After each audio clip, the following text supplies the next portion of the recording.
శ్రీ మహాగణాధిపతయే నమః. ఐం మహాసరస్వత్యే నమః. శ్రీ లలితాంబికాదేవ్యే నమః.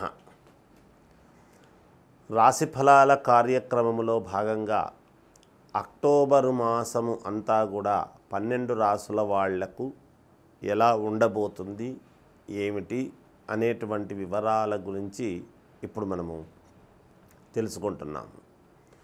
అయితే గురుగ్రహము వృషభములో నుండి మిథునములోకి రావటము ఒక రకంగా ఆలోచన. అలాగే ఈ గ్రహాలు ఎప్పుడూ కూడా కొన్ని సందర్భాల్లో మారుతూ ఉంటాయి, ఒకే చోట ఉండవు కదా.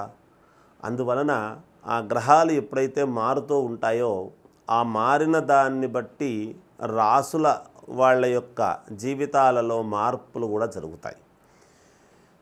అందరూ ఏమనుకుంటారంటే, ఫలానా నక్షత్రము నాడు పుట్టాము కదా, మరి నక్షత్రాన్ని బట్టి రాసులు ఏర్పడతాయి.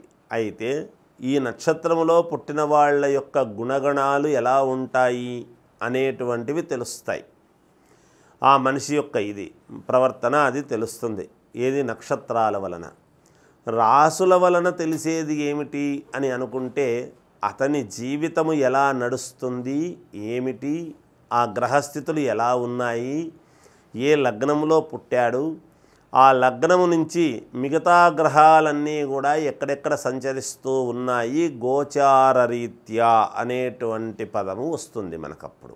అంటే మనము పుట్టినప్పుడు ఏ లగ్నం అయింది, ఆ లగ్నానికి మన జాతకంలో లగ్నకుండిలో గ్రహాలు ఎక్కడెక్కడ ఉన్నాయి, లగ్నకుండలిలో ఇప్పుడు గోచార రీత్యా నడుస్తూ ఉండేటువంటి వింశోత్తరి దశలలో ఏమేమిటి, ఇవాళ ఎక్కడుంటున్నాయి గ్రహాలు, రేపు ఎల్లుండి అంతా వచ్చే మాసం అంతా ఎక్కడికి మారుతూ ఉన్నాయి. ఆ మారేదాన్ని బట్టే కదా మన జీవన గమనము కూడా మారుతూ ఉంటుంది.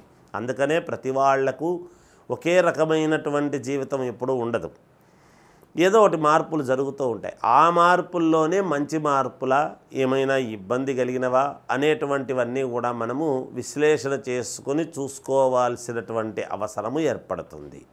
అలాగే మొన్నటిదాకా కుజ గురువులు ఇద్దరూ కూడా వృషభములో ఉండేటువంటి దాని వలన ఒకటి, తర్వాత ఇప్పుడు మిథునములోకి గురువు వచ్చాడు కాబట్టి ఇప్పుడు ఇచ్చేటువంటి యోగాలు, శని వక్ర దృష్టిలో ఉన్నాడు కాబట్టి ఇచ్చే దృష్టిని బట్టి ఆ యొక్క చూసేటువంటి విధానాన్ని బట్టి జరిగే యోగాలు, శుక్రుడు స్వక్షేత్రగతుడై ఉన్నాడు, ఒక వెలుగును ప్రసాదించేటువంటి శుక్రుడు. అంటే కళ్యాణము కావాలన్నా, ఏదైనా యోగాలు రావాలన్నా, మంచి జరగాలన్నా ఇవన్నీ కూడా గురు శుక్రుల యొక్క అనుగ్రహము. మిగతా గ్రహాలు కూడా వాటి ఇది ఉంటాయి.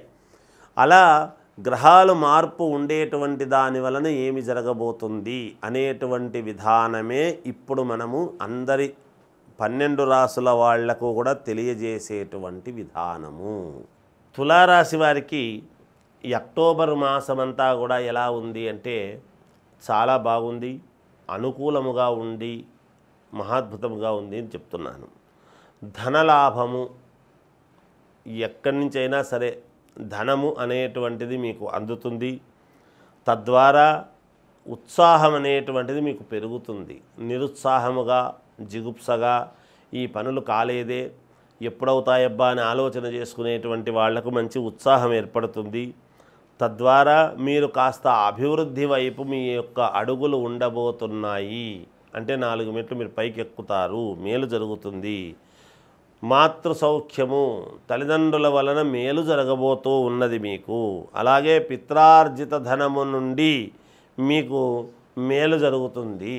అంటే కొంతమంది, అందరికీ ఉంటుంది అనడానికి లేదు కానీ, తండ్రి ద్వారా సంక్రమించేటువంటిది ఏదైతే ఉంటుందో, భూములు కానీ అవంటి స్థిరాస్తులకు సంబంధించినటువంటివి ఉంటాయో, లేకుంటే తండ్రి తరపున ఉండేటువంటి వాళ్ళది మీకు ఏదో ఒక రకంగా మీకు రావటము కానీ అలాంటివి ఏదైనా కావచ్చుగాక, మేలు జరగబోతూ ఉన్నది.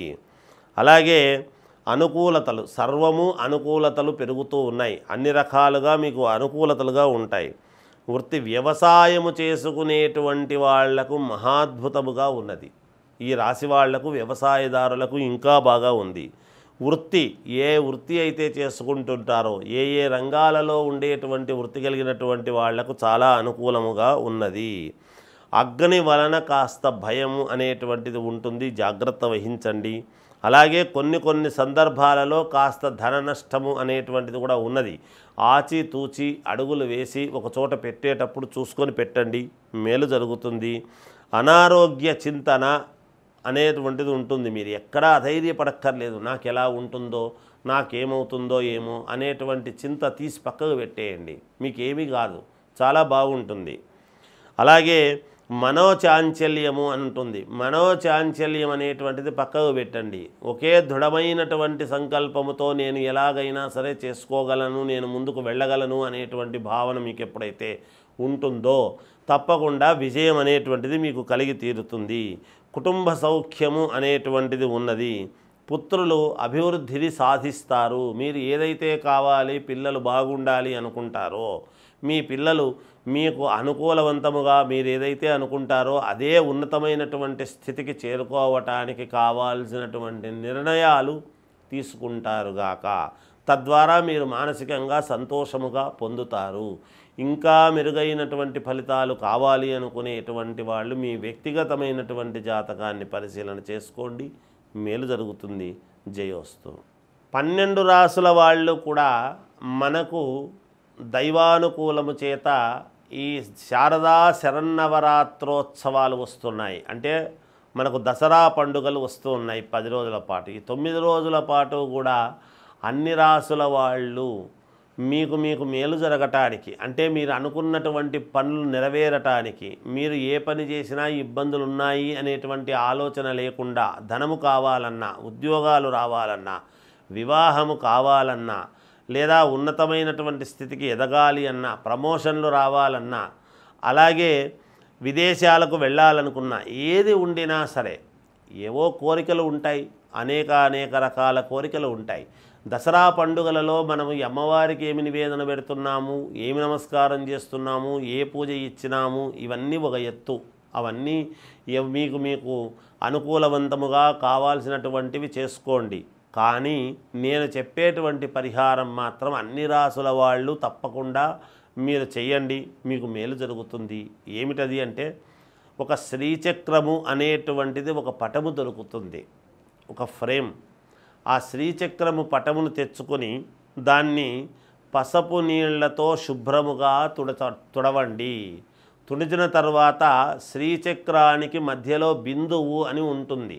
ఆ బిందువు దగ్గర మనము గంధము ఎలా అయితే పెడతామో తీసుకొని ఒక చుక్కలాగా, అలాగా ఆవు పేడ అంటే గోమయం, ఆ ఆవు పేడను అక్కడ చుక్కగా పెట్టి దాని మీద పసుపు పెట్టి దాని మీద కుంకుమ పెట్టండి. అలా దేవుడి యొక్క మందిరము కానీ లేదా దేవుడిది మనం ఎక్కడుంటే అక్కడ పెట్టుకొని దాని మీద లక్ష్మీ అష్టోత్తరము, మహాలక్ష్మీ అష్టోత్తరం, ఓం ప్రకృతై నమః, ఓం వికృతై నమః అని ఉంటుంది. అలా అష్టోత్తరము అనేటువంటిది సాయంకాలము 5 గంటల నుండి 7 గంటల లోపల ఎప్పుడైనా చేయండి. అది అసుర సంధ్య వేళ అంటాము, గోధూళి వేళ అని. తథాస్తు దేవతలు ఉండే మనకు తథాస్తు అనేటువంటి సమయం. ఆ సమయంలో ప్రతిరోజు కూడా ఈ నవరాత్రులలో అలా కుంకుమార్చన చేసి ఆ కుంకుమను మీరు ధారణ చేసుకొని, అంటే ముఖాన పెట్టుకొని బయలుదేరండి.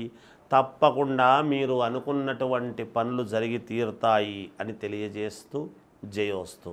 లోకా సమస్త సుఖినో భవంతు.